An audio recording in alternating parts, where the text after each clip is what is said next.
Praise the lord. Welcome to day 43 of today's promise. ఈరోజు ఈ ఎపిసోడ్లో దేవుడు మీతో మాట్లాడమంటున్న మాట ఏంటి అంటే, మెలకుగా ఉండి ప్రార్థన చేయుడి. మీరు బైబిల్లో ఈ పదం ఎక్కడ వింటారు, ఈ సెంటెన్స్ ఎక్కడ వింటారు? ఆ గెత్సెమనే తోటలో శిష్యులు పడుకొని నిద్రపోతున్నప్పుడు దేవుడు అంటే యేసయ్య అక్కడ ప్రార్థన చేయమన్నప్పుడు వారు ప్రార్థన చేయకుండా ఏం చేస్తారు, నిద్రపోతూ ఉంటారు. సో యేసయ్య 3 సార్లు వస్తాడు. మూడోసారి సరే ఇంకా మీరు పడుకునిపోయారు కదా, లేవండి, మనుష్య కుమారుడు శత్రువుల చేతికి, పరిసయ్యుల చేతికి, వీళ్ళందరి చేతికి అప్పగించబడబోతున్నాడు అని చెప్పేసి అంటారు. ఇప్పుడు దేవుడు సేమ్ అదే మీతో ఎందుకు చెప్తున్నారు, ఎందుకు మాట్లాడుతున్నాడు? యేసయ్య ఏమన్నా సిలువ వేయించుకోబోతున్నారా, లేకపోతే సిలువ వేయబడుతున్నారా? లేదు కదా. మరి ఎందుకు దేవుడు మనకి ఈ మాటను గుర్తు చేస్తున్నాడు? చాలామంది ఈ అంత్యకాలంలో, అంత్య దినాలలో మనం ఎలా ఉన్నామంటే స్పిరిచువల్ సెన్సెస్ లేని మనుషులుగా ఉన్నాం. అంటే ఆత్మీయ స్పర్శ లేదు.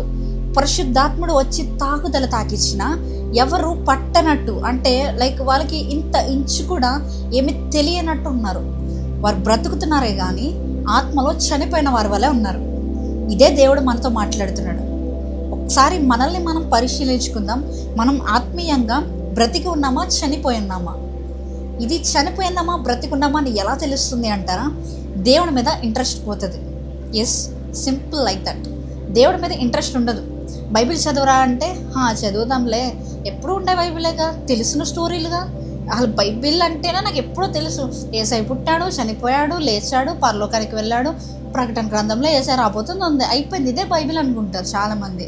బట్ నో, ఒక కథని, అందులో ఉన్న ఒక సెంటెన్స్ని నువ్వు ఇప్పుడు ఒక చదివితే ఒకలా ఉంటుంది, రేపొద్దున చదివితే ఒకలా ఉంటుంది. అది ద పవర్ ఆఫ్ బైబిల్. చాలామంది బైబిల్ని ఒక స్టోరీ బుక్ లాగా, ఎవడో మనిషి రాసిన బుక్లా అనుకుంటున్నారు. నో, బైబిల్ని రాసింది మనిషి అయినప్పటికీ పరిశుద్ధాత్ముని హెల్ప్తో, పరిశుద్ధాత్ముని రాయించాడు ఆ బైబిల్ని.